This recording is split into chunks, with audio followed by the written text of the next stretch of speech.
think sometimes we forget how hard it was generations ago for families to survive. You had a mother and a father, and they may have had 5 or 6 children. They had cattle, they had chickens, maybe some turkeys. They had raised all of their own vegetables, their produce. The mom would can. They had a root cellar. They worked hard, physically hard, day in and day out. They probably had their Sunday clothes and maybe 2 other changes of clothing.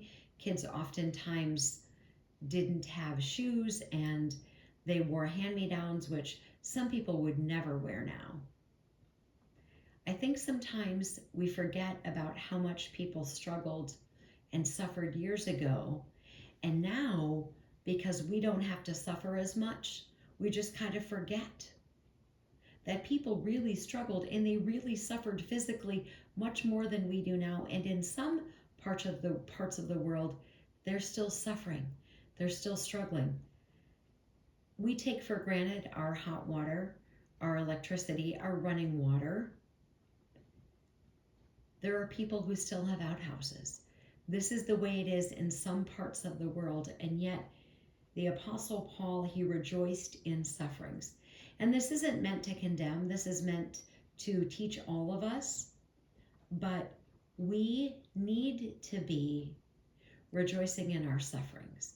And I think sometimes we forget what suffering is, because maybe for you, suffering is your vehicle is 5 years old instead of 3, because every 3 years you get a brand new vehicle with a big fat car payment, but because money is tight, now you have to drive something that's 5 years old. Or perhaps you take a 2-week vacation every year to somewhere fabulous like Hawaii, but now you can't afford to go.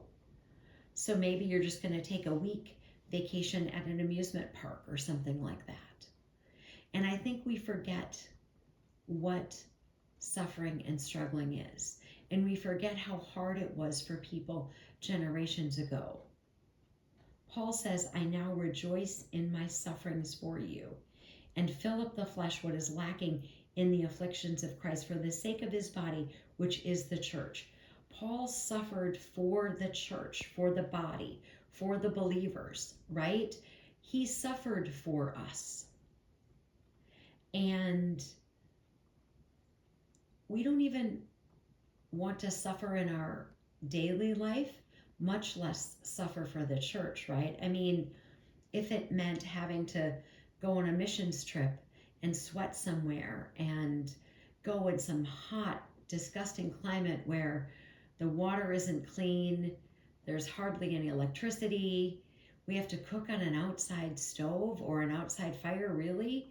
Like, I can't do that. We don't even know what it is to suffer. And I'm not meaning to make anybody feel bad. I'm talking to myself. When I have trials and tribulations and I have to suffer, am I rejoicing in my sufferings? No, not always, and I should be.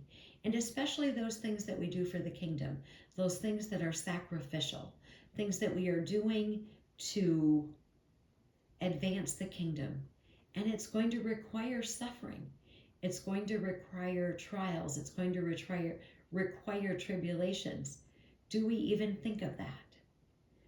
Paul was rejoicing in his sufferings.